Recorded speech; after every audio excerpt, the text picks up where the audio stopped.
Bonjour, bonjour, bonjour. I'm your humble French tarot reader slash deck goblin Marine, and today I wanted us to have a look at great oracle decks that I don't talk about enough. In one of my latest polls on my community tab, I asked what content you guys wanted to see and to vote for my future video. This was the second most liked option, exhausting your wishes, and I'm super excited to be sharing with you some great oracle decks.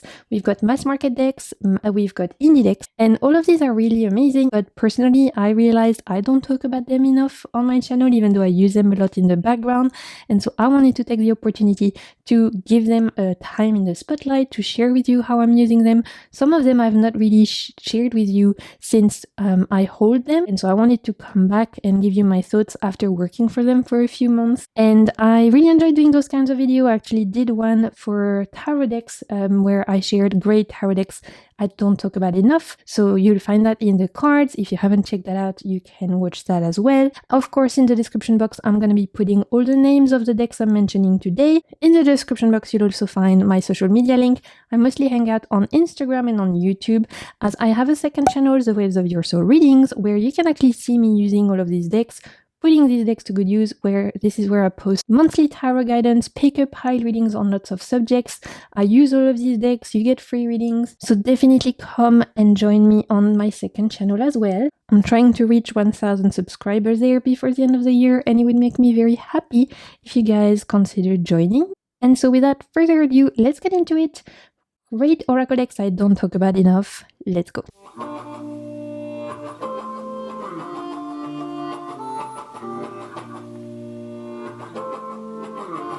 How are you guys doing? I hope everyone has been having a good month of June so far. I'm slowly but surely getting back on my feet after more than 2 months of being extremely sick with the chikungunya, and it's been a really long healing journey. So I'm still not really 100% feeling like myself, but I'm getting there, which is why I'm slowly getting back into filming. Hope everyone is doing good. We're gonna get started by looking at a deck I don't think I've talked about since I mentioned it in a haul, and yet I really like it, and that is the Liminality Oracle. This is an indie deck by a French creator, Célia Melville. You probably will know her as the creator of the Boo Tarot. She did a Fox Tarot as well. She did the Lily White, Lily Black. She has a few Lenormand, and this is a deck that is painted or drawn by Amelia Léonard, but produced by Célia Melville. So in the French deck, the guidebook and the cards are bilingual, French and English. So for my English speakers out there, you'll have no problem using this one. This is honestly probably one of the most beautiful oracle decks that I own. It's absolutely stunning. Look at this. The box, the production quality, everything that Célia produces is absolutely stunning every time. The attention to detail. Inside the box we have this gorgeous imagery, everything you can tell is very much thought through, it's intentional, and I really appreciate this amount of effort being poured into decks. Makes them feel very special. We have the backings of the card with gold foiling, which is absolutely beautiful, those little birds with this gold. We don't have any edges, which actually I'm happy about. I'm kind of over metallic edging. I'm getting in a phase where I much prefer matte edging now, I've realized, in my decks. And like I was telling you guys, this is a bilingual deck, so one side will be in French and one side will be in English. For each of the cards you'll have some keywords, you'll have a little text as to what is going on the card, explaining to you the artwork, the choices from the artist, and then you will have a little message as to what this means for your reading, for your guidance. Straight to the point, easy to read, very poetic. I really appreciate it. So again, here are the backs, really beautiful. And as I was saying, this is a deck I don't think I've shared since I have shown it in a haul. I hold it and then I've been using it in the background, but I didn't come back and share with you my thoughts on it, which I thought I would do today, as this is really special. So first off, we can all agree that this is absolutely stunning art style. This is honestly one of the most beautiful decks in my collection, specifically Oracle deck.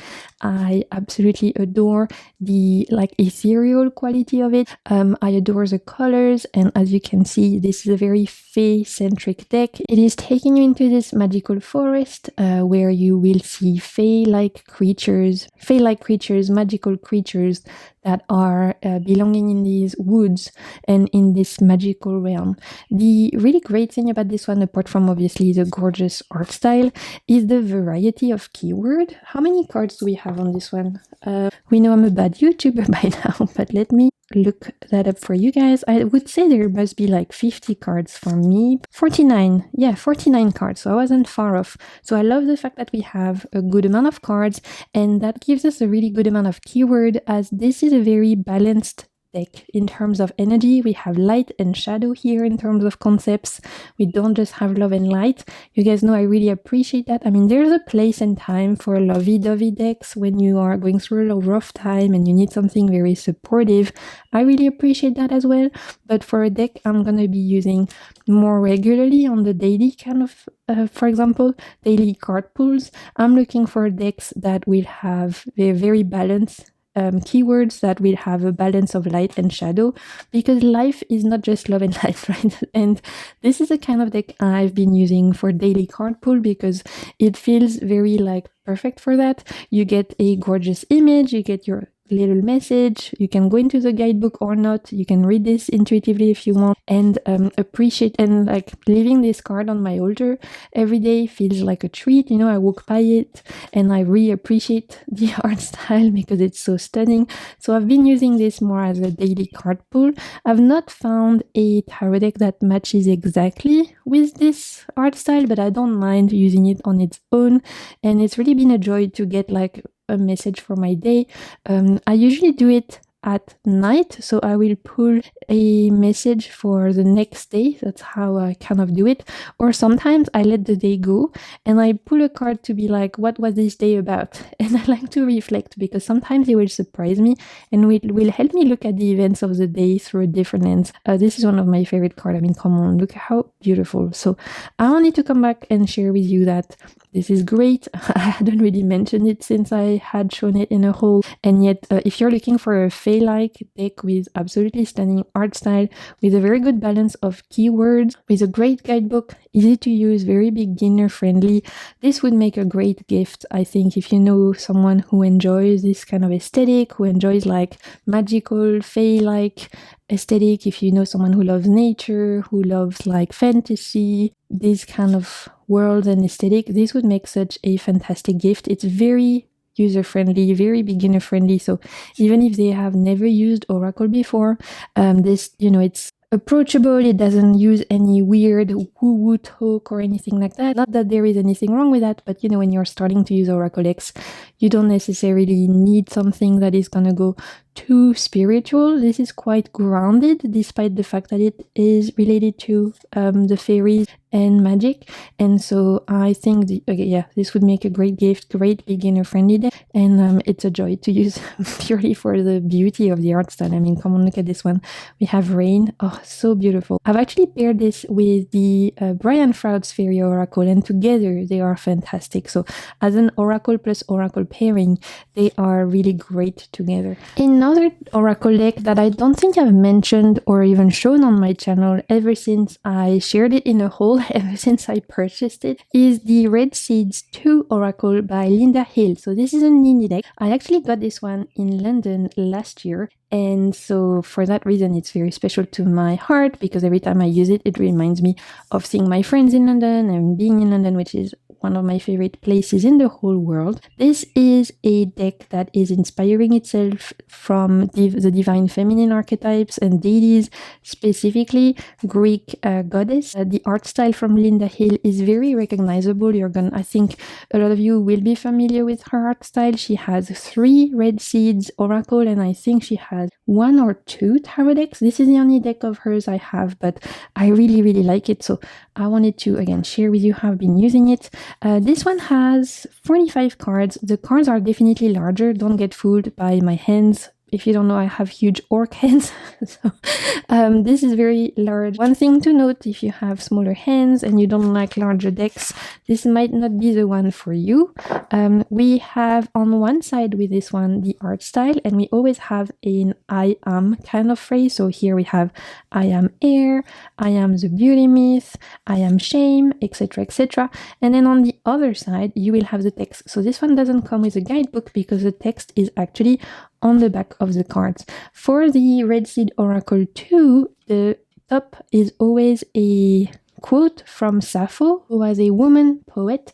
And I think for the other decks, so Red Seed Oracle 1 and 3, the quotes are from other poets. But for the Oracle 2, it's from Sappho. You have a quote always from Sappho. Then you have the name of the deity associated, divinity, muse, divine figure associated with this card. So for shame, we have Eidos. Then it will tell you who that divinity is. So here it says that Eidos was the Greek goddess of shame and also acted as a conscience and moral compass for humankind.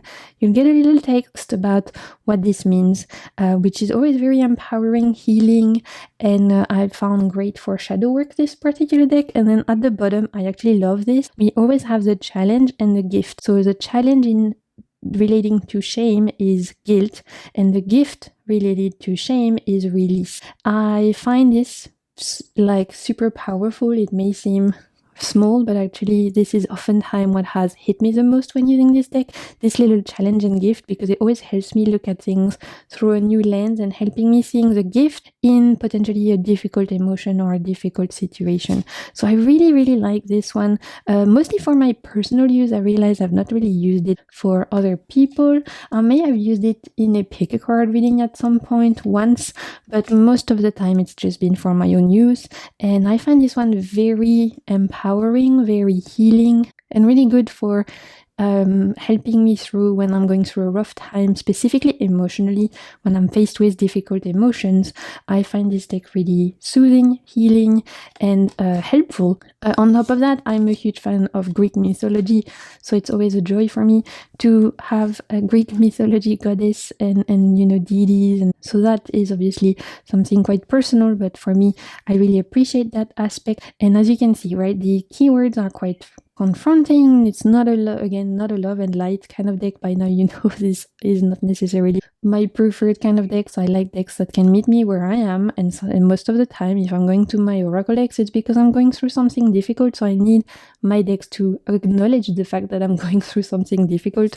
I don't want to be gaslit. I don't want to be like given a text that's like, yeah, everything is fine, when clearly everything is not fine. And this deck does a really good job at meeting me where I am. I would love to know, for those of you who have the other oracle decks, like the Red Seed Oracle 1 and 3, what are the differences? What are the ones that you prefer? Do you read with them differently? Do you mix them all in? I'd love to know if I have anyone who has a few of her decks. This is the only one I could find in London, and actually it turned out to be perfect because a lot of my favorite deities are in this one, so it was perfect synchronicity. But yeah, I'd love to know if any of you have her other decks. How do you read with them? Do you find that they have different strengths, or do you just mix them all together? I'd love to know. This is a beautiful one. I am blinded. It's linked to Thea, the goddess of light. Yeah, really, really great one. And in terms of pairing this with a tarot, I have absolutely loved pairing it with Woman Stories Tarot, the Animal Woman Tarot. This one, the Story Medicine Tarot Animal Woman. I have the second edition. This particular tarot with this particular oracle, as you're gonna see, they are great together. They're both very focused on the feminine body, on the divine feminine, on female rage, which are all things I really like and appreciate. So I love these two together. Very empowering, very healing, very deep and profound. And so I wanted to shout it out, as I hadn't really mentioned it and given it time in the spotlight on my channel, and yet it's a fantastic deck. So that is the Red Seed Oracle 2 by Linda Hill, and the tarot associated is the Story Medicine Tarot Animal Woman 2nd edition. Let's talk about a mass market oracle deck that I definitely don't talk about enough, and yet it's fantastic. It's super versatile. It's really useful. Again, very beginner friendly, or can be used for people who read professionally, for yourself, for others. This is one of the most versatile oracle decks I own, and it definitely deserves a shout out in today's video, and that is the Story Oracle. This is by Catherine Furman, illustration by Laia Albaradejo. Mass market, you have in this one 78 cards, so nice and chunky. We love that, you know. By now, I love a chunky deck. The more cards, the better. I'm a greedy bitch like that. And originally, this is designed to be a deck for creative writers. So here are the backs. First off, we don't have any edges on the side, which is completely fine by me. We have a guidebook. We have upward and reverse meaning, so perfect if you need a little bit of a hint, if you need something to refer back to. Although honestly, I never read this guidebook because you're going to see the concepts and the images are super intuitive. This is one of the easiest decks to use in my opinion, but it's good that you have the option to refer to the guidebook if you want. And we have some really cool actually spreads in here that are very much related to, again, stories, creative writing your stories. So that's great. For this particular deck, originally it's meant to be used for creative writers. So you're going to see the concepts are meant to help people write stories. You can use the deck to give you a burst of inspiration if you need like a prompt for writing a poem, writing a short story or anything like that. I actually have one of my friends who's a teacher and she uses this one at school to give prompts to her like school kids. So that's another way you could use it, you know, really great for teachers. But as an oracle deck for divination, specifically for predictive reading, this is fantastic because of the variety of themes and the keywords, which are quite unique. Secrets revealed, stranger, these are not your stereotypical keyword that you find in oracle decks. Yet for predictive reading, fortune telling, looking at the week ahead, the month ahead, doing some hardcore pure divination, this is so great. This is how I like to use it. I love to use it for my months ahead readings. I've used it before on my other channel, The Waves of Your Soul readings for that. I use it personally for my week ahead readings, and it reads like a dream. I've had my friends coming to me to ask me like, how is their job interview gonna go? Or like they were applying for a scholarship and they wanted to have a little card pool, something straight to the point, easy. I used that deck and it was so clear, very easy to understand, very like sharpshooter kind of vibe. So this is one of my favorite decks that I like to use for fortune telling, but obviously this is so versatile. Like you can use it for journaling, you can use it for fortune telling, you can use it for creative writing, you can use it on its own, you can pair it with tarot. There's so many ways you can use this deck. The art style is not my favorite, but I don't find it ugly because the fact that the color scheme is quite limited actually pairs very easily with a lot of modern decks. It's not too much, right? So it goes great with the Neo Tarot, with the Light Seers. It goes great with the Unfolding Path even. It goes great with the Omni Tarot, with any kind of like modern deck. I find that because the art style is quite minimalistic, it's not a shocking or anything. It's actually very easy to pair. And again, I think the keywords are very unique and really interesting. It kind of differentiates itself from a more conventional oracle decks, and I really like it. So I wanted to come back and share it with you, as I didn't think I had particularly shared my thoughts on this one, even though I've been using it on my readings channel. Not all of you potentially watch that, so I wanted to come back and give you my full thoughts. If you're looking for a very versatile oracle deck, super affordable, it's mass market, tons of cards, easy to use, great for divination, fortune telling, and more. This is a fantastic option. Again, would make a great gift, I think, to someone who's getting into oracle decks, because there's plenty of ways they can use it, and so it opens a lot of doors for them. Let's move on to an indie oracle deck. This is a deck I never see anywhere, and yet it's one of my all-time favorites. So it's called There Is Always Light Oracle. It is by Just Hand Me That Pencil on Etsy. I'll make sure to leave it in the card. I love what this creator does. I believe that she's based in New Zealand, so the shipping times are quite long and you have to be patient, but the decks are always so unique, so beautiful, so intentional, and I absolutely adore these creations. This one is one I've had for years. As you can see, the backs are all different colors, which I absolutely love, and it's a really, really interesting deck. As you're gonna see, it is built into different pieces. So we have one part which is fully illustrated, and then we have one part which is all the categories, as this deck is built into different categories. So you do have a quick reference with the different categories that are included on the card. So for the moon cards are related to delve, or the growth card are related to expand, etc, etc.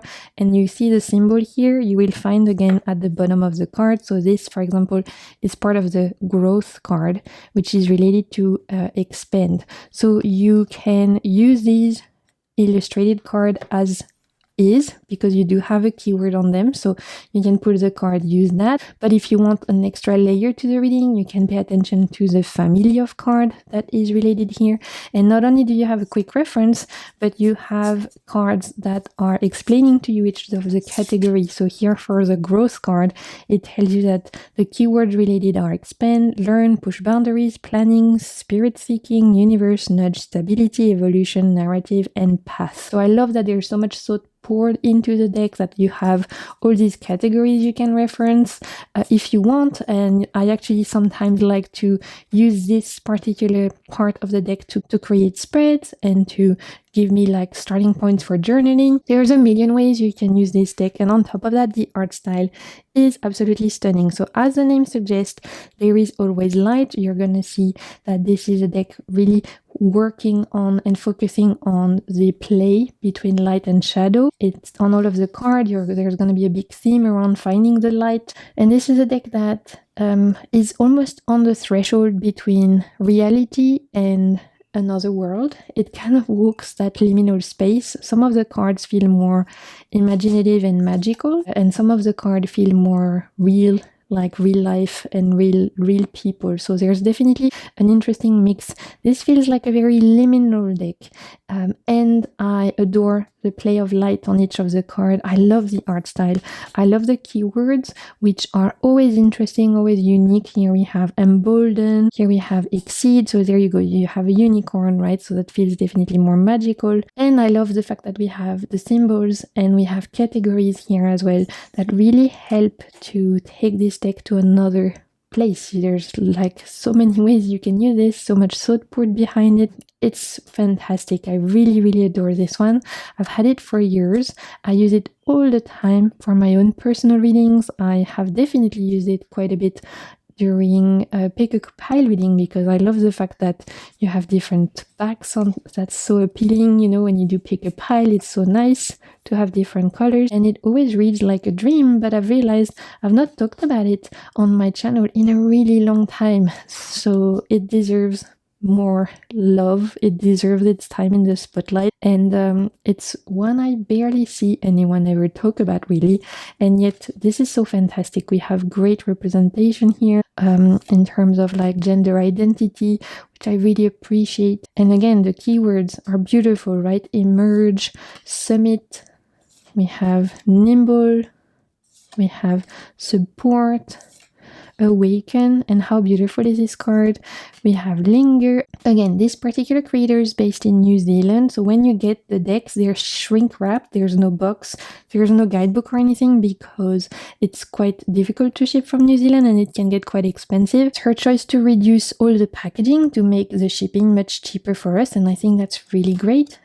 Allows for more people to get their hands on the deck. What I do is that I have my own bag for it. My lovely friend Jen made for me, but there's a few decks that this creator has made. I think they have a tarot deck. I think they've got a few oracle decks.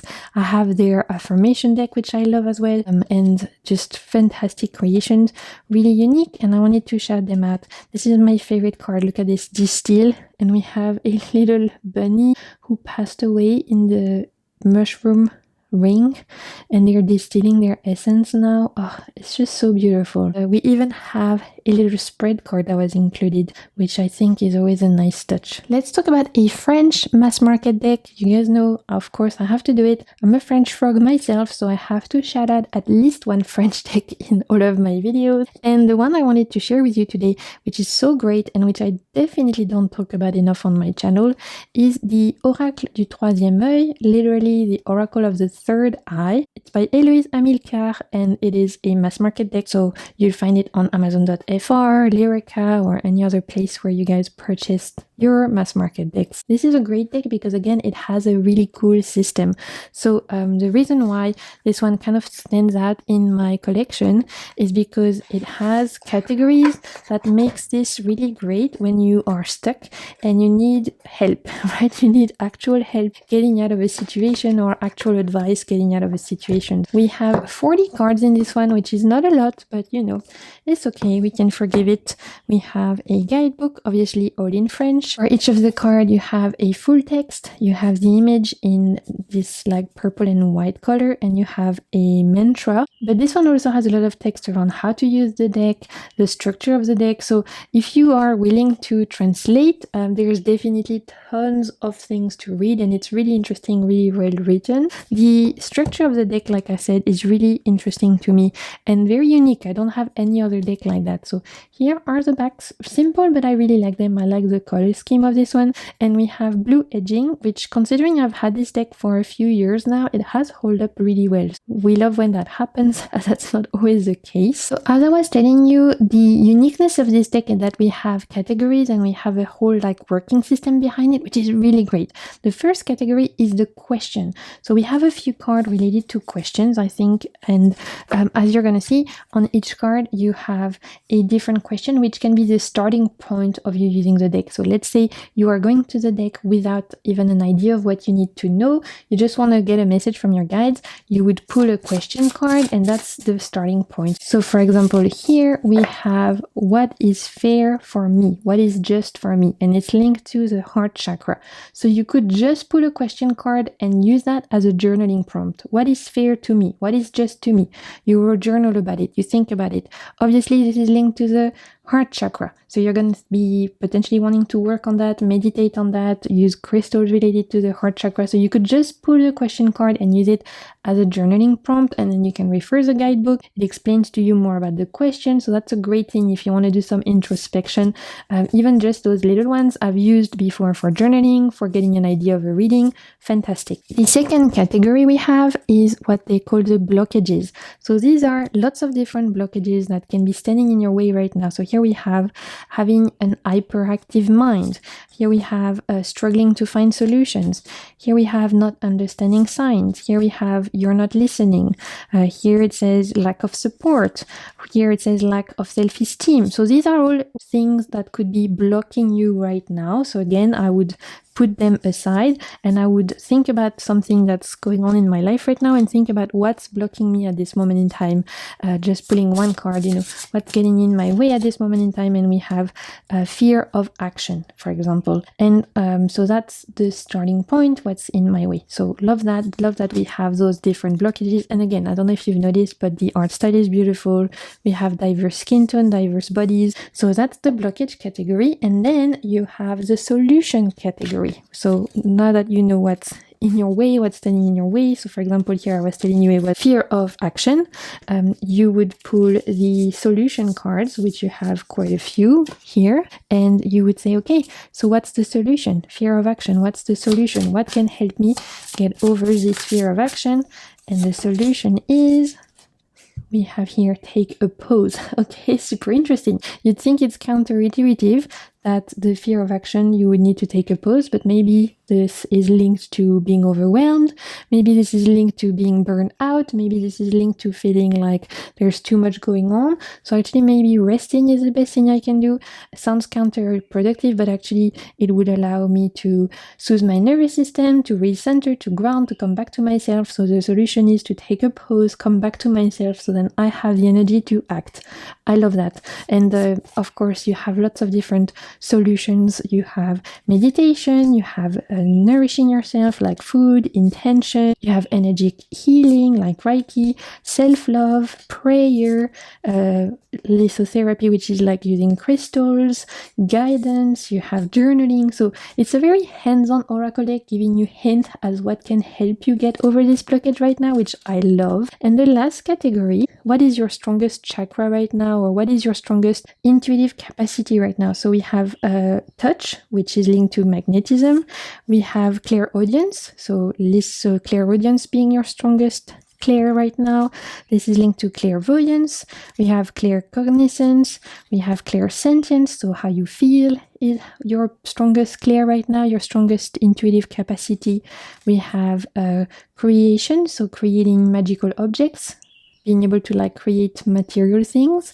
And finally, we have mediumship. So this is another way you can use this deck, is even without the solution and blockage and looking at the question for journaling, you can even just ask, what is my strongest clair at the moment in time, and pull a card and it will tell you. So here we have creating magical object, actually creating things that have a meaning that can be used for intuitive use. So maybe it's creating your own tarot deck, maybe it's creating a set of dice or a set of charm. So you can see tons of different ways to use this deck. I actually love to use this one again for my own personal practice. I've used it before in pick a card readings and it was great. I need to pull it out again. I'm gonna do a reading soon where I use it for you guys, where we look at blockages, as I think it's gonna be really great because you have the blockages and you have the solution. And because the system is so unique, because I'd never seen any deck like this where you have a whole like system like this, where you have not only blockages and solution, but what's your strongest clairs, as well as options of questions you can ask. So versatile. This is actually so great with the Neo Tarot specifically. I don't know if you guys know that one, but together they are a match made in heaven. Okay, the last oracle deck I wanted to mention today is an mass market deck. This is a deck I use all the time for specifically others, so for my pick pile readings, and also I use this for all of my paid readings at the start of the year, for my year ahead readings. This is one of my most used decks, honestly, in terms of oracle decks, and yet I never talk about it on this channel, so it was time to remedy that and to shout it out. And that is the Goddesses, Gods, and Guardian Oracle. There's 44 cards in this one. It's by Sophie Bashford, artwork by Hilary Wilson. This, as the name suggests, is a god-goddess deck. But the reason why I like this one so much is that we actually have a balance, right? I have quite a few goddess decks. I've shared with you one just before, the Red Seed one, which is great, that I love to use for me. But when I'm reading for other people, or when I'm using like goddess and god decks on my channel, I like to have options where we have a balance of masculine energies and feminine energies, and this one actually does. It comes with a guidebook, super easy to use, very beginner friendly. This is really well written. Again, would make a fantastic deck for people who are interested to start working with deities and divinities. For each of the card, you have the name of the divinity, you have a message about who this divinity is, and they give you pronunciation, which I think is so good. I wish more decks did that. I think it's so important to have the right pronunciation. So it seems small, but I think it's so important. So I really appreciate that we have the pronunciation.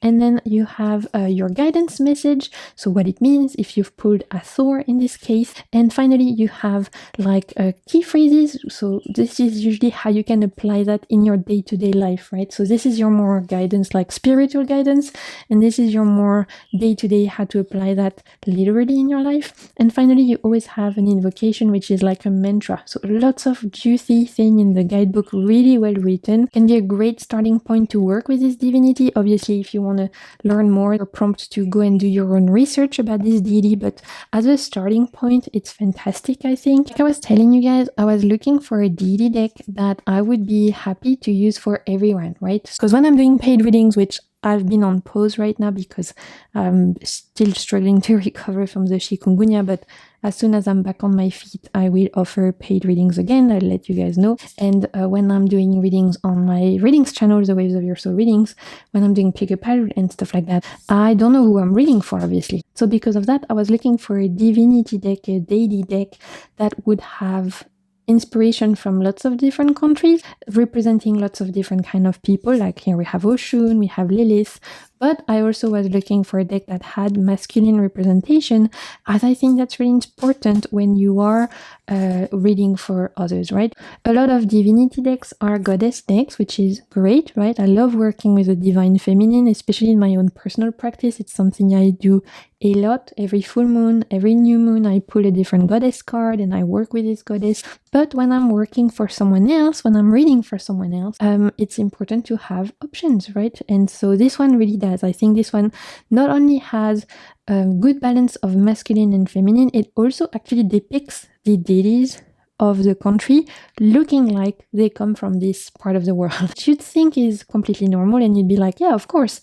Well, it's not that common. The amount of time I've seen decks that depicts Egyptian deities with white skin tone, fair skin tone, and you're like, how is that logical? If this deity is supposed to be Egyptian, she can't be white, right? It's just making zero sense. So I really appreciate that this deck actually depicts the deities respecting the skin tone and ethnicities of the places they come from. Look at this. This is one of my favorite. I love it so much. Leah. Yeah, so cool. So I really like that. I really like that the deities depicted actually look like the people from the part of the world where they come from. If we think about those Lana Fairchild decks, which are depicting Isis, white, fair skin and all of that, I'm over it. I'm totally over it. So I'm really appreciating here the different ethnicity. So great diversity in terms of ethnicity, great diversity in terms of masculine and feminine energy. And on top of that, it allowed me to discover new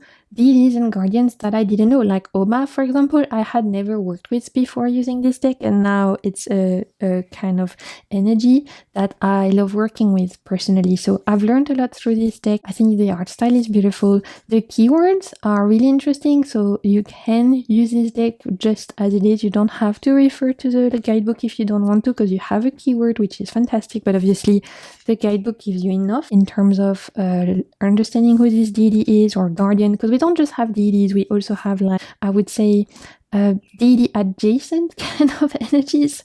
So for example, like here we have the Dryad. It's not a divinity, but it's a like magical being, or in this case they call it guardian, which I love that. I think that's quite unique. So we have Baba Yaga, Maulisa, Aphrodite. How beautiful is she? Stunning. We have the Butterfly Maiden, we have Hod, Persephone, another gorgeous card. We have Kane, Mother Mary, Mermaid of Lemuria, so one of the guardians. We have Star Maiden, King Neptune, Amaterasu, Artemis, another one of my all-time favorites. We have Apollo, Merlin, love that we have a Merlin card, and we have High Priest of Atlantis. So super cool deck. For me, for example, I don't really work with the whole Atlantis Star Child vibe, yet the fact that it's here doesn't bother me, because it gives a good option of people, of energies they can work with. So I think this is a really accessible one. That's what I like about it, the fact that you can use it for all kinds of people, whether you're a beginner, whether you read for yourself or for others. This feels very accessible. It feels very approachable for like working with deities and working with god, goddess, and guardians. I wanted to share that because it's one I use all the time in my readings, all the time for other people, but I haven't really talked about it on this channel, but I really like it. Okay, my friends, this is it. These were all of the great oracle decks I wanted to share with you today. I realized I hadn't mentioned them enough, or I hadn't come back after presenting them in a whole, sharing with you my thoughts, and I wanted to remedy that and like kind of give you fuller thoughts, fuller reviews after working with those for weeks, months, or even years for some of them. Now it's your turn. Let me know in the comments what are the great oracle decks you guys are enjoying working with at the moment. If you have any of the decks I've shared with you today, how are you using them? How are you enjoying them? Let's have a chat. I love to have a good kiki in the comments with you. Thank you so much for being here. I really hope you guys are taking good care of yourself, that you are being kind to yourself in this crazy world. There is so much going on right now. It feels like every day there's a new crazy thing happening. Every time you turn on the news, it feels very heavy and chaotic. So I hope you're all taking care of yourself, being kind to yourself, and I can't wait to be back very soon with a new video. Until next time, I'm sending you so much good vibes, and keep navigating the waves of your soul. Bye!